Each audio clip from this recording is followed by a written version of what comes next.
Well, because quite frankly, it's just wrong to kill these animals.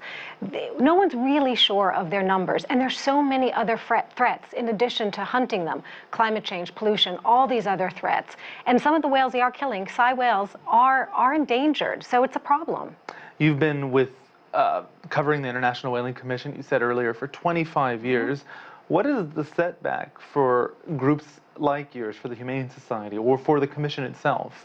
It's a setback for the Commission and all the countries that have come together to work hard to protect these whales for future generations.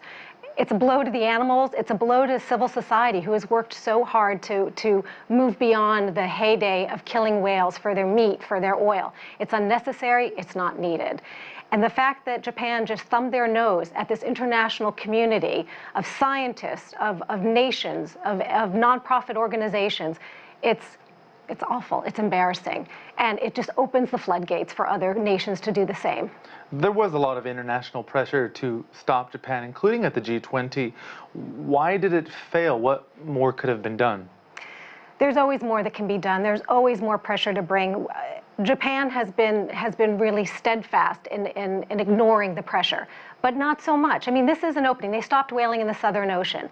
That was a whaling sanctuary. I'm glad they stopped. It was so important they stopped. But now turning to their coastal waters, that's not much better. Animals that are in the coastal waters are highly migratory. They go all over the world. They are not Japan's whales. They are the world's whales, and they're very vulnerable when they're in the coasts. Japan says this is about the protection of cultural heritage, and many cultures have traditions that involve hunting. Your organization fights to protect animals. So why is this? Why are whales different? Well, culture evolves. And cultures that are cruel, have cruelty to animals or even people, other issues, they evolve as society evolves. And the heyday of Japan consuming whales was after World War II.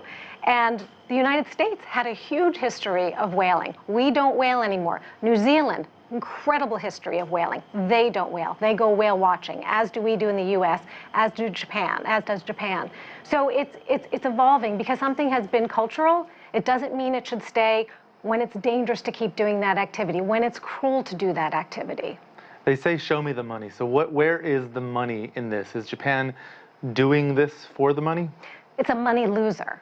This has been a subsidized industry.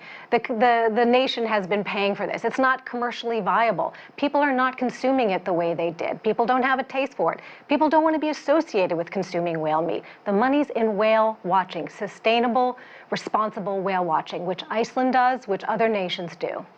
I want to draw a distinction here between what Japan says was research whaling and now commercial whaling. They were still killing 1,200 whales according to them, every year.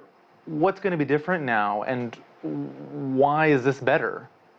Well, it's not better that they're going commercial whaling. It's good that they're finally honest about calling it what it is. It's been commercial whaling. It always has been. There's been no scientific benefit from the years that they were killing the animals and their meat showing up on the marketplace. But they were still in an international body that had the world's premier marine mammal scientists. They were looking at the numbers. They were looking at the health of the animals and the stocks. Now they're on their own, renegade, pirate whaling. They're not beholden to any international body, and that does not bode well for the animals.